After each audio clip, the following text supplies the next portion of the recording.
I love watching Mists of Avalon. A lot of times when I'm crafting for LARP, I'll just put that on because it's a long movie and I don't have to get up and change it to something else.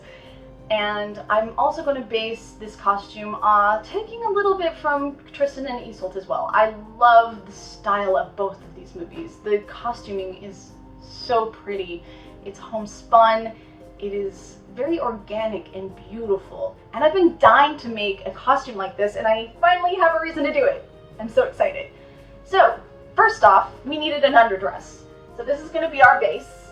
It is a cotton dress, and it wasn't originally this color. It is a beautiful teal now because of one of my favorite colors from iDye. I will get into dyes later. This is a blanket. Blankets are your best friend when it comes to yardage and sheets and curtains. But this was $6. It's a lot of material for $6. And I'm gonna dye this one probably a green. It is a very good homespun look. And I'm gonna find a pattern online, like instructions from a website, and I'll link it when I find it and let you know what I use. And if I don't find one online that I like, I'm going to use a pattern that I have in mind in my collection, and I'll let you know what it is if I use it. Okay, let's talk about dyes. I love the iDye product. Now, this is not sponsored. I truly believe in this product. I have tried RIT. I have tried Tulip. iDye is the best. They have two different types, either for natural fabrics like your cottons, your silks, your wools, or they also have another line for, it's their poly blends for their polyesters, you get it, synthetic materials. How do you really be sure what kind of fabric you have? You do a burn test, and I'm going to show you how to do that and what the results lead to what. This is the disclaimer. Be careful with fire. You burn something yourself, anything else, not my fault. Respect the fire. Okay. Here we go.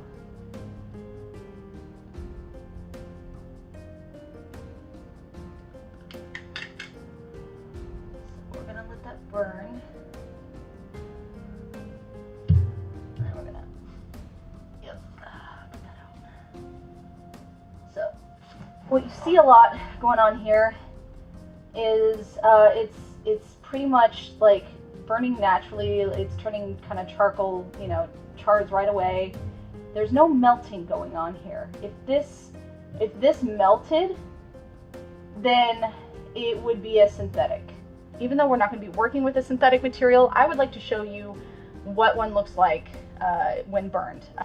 Oh my god, it is almost like plastic. I'll show you. Oh god. Okay, let's, boom. Okay.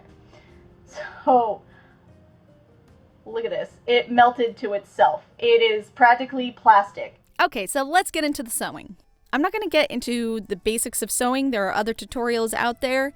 Your pattern will give you instructions, and there are lots of videos out there on YouTube on how to sew. But if you guys want sewing tutorials, I could make those for you. I looked everywhere for a good wizard's robe pattern online, or some kind of web page that would show me something maybe more authentic. In the end, I went with the Simplicity pattern 0811. This is a really good pattern to have in your collection for LARP gear. We are only going to use pieces 1, 4, 5, 8, and 9. One really important tip that I have: before you start cutting out your pattern, make sure you have enough material. This is why I laid everything out. I put some dice to mark where some of my pieces were going, and then moved my pattern and made sure that I had enough room. Luckily, I had enough material. I took a chance on that. Cutting things out.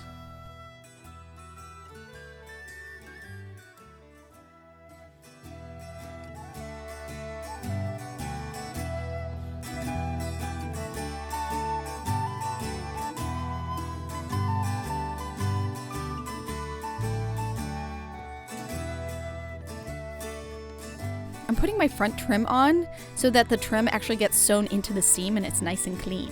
Of course, Basil had to help.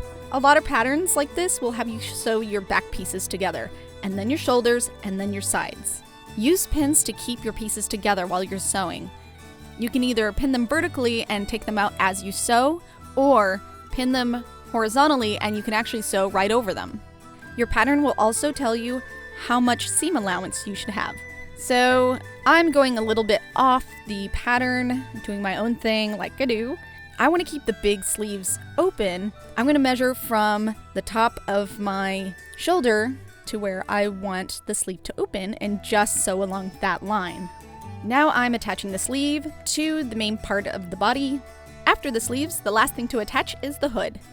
The next thing I'm doing is serging the edges if you don't have a serger. There are other tips that I'm going to link down below on how to finish your edges so that they don't unravel and give you a more finished professional look. My Mists of Avalon costume.